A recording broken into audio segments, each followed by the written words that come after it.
psychologist, and Shasta Nelson is the CEO of GirlfriendCircles.com. She's big trouble. Yes, I've heard. I'm ready. Ever since third grade, you know what I mean. So good friends. I mean, should we have for granted in a way, don't we? Well, often we take them for granted, and sometimes we really have to wonder, are we still as friendly with the people that we thought we were friendly with, and are we nurturing the friendships that we really want? So you never want to take a good friend for granted. Sometimes we outgrow friendships that In a don't natural really, spin way. like Nothing either really happens except you have children or something happens. Research is showing that we're replacing half our friends every 7 years. So if you were to take your bridesmaids and pick bridesmaids today, chances are if you did it 7 years ago or 7 years from now, half of them would be different. Is that a healthy thing, Dan? It can be a very healthy thing because we all change, we all grow. One of the things I'm concerned about when people are changing their friends, like they're changing their clothes, is that they're not necessarily really focusing on the history that they may have shared. And there's something to be said for history, and there's something to be said for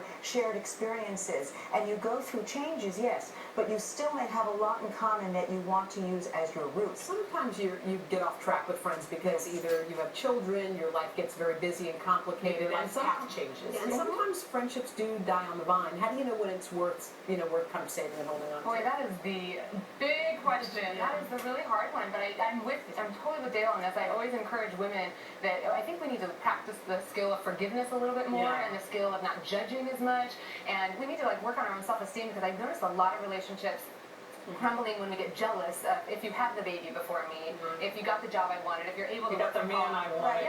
So now I wanted you to be my single sidekick, and now you're married and boring. Yeah, it does affect when you it's like having to learn how to show up in a different way. I have one friend. Is this common that you have a friend that, like from college, my friend Jantina Flessing, I love her to pieces. I maybe talk to her now once a year. Yes.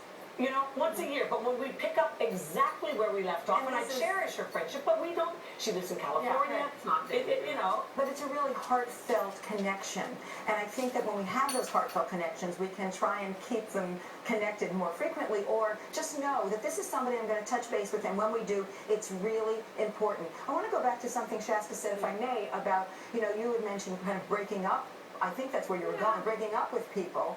And yes, we do have to be much more forgiving, and we have to be able to welcome people. But when you are going to say to somebody, this just isn't working for me, or we're going in different places, I think you have to take responsibility for that and not blame the other person. Oh, yeah. Some people may have really guilty of it. Some people say, I find that I just can't be the kind of friend you want anymore. Yeah, but people say it's not you, it's me. When it's really you, It's always you. Yes.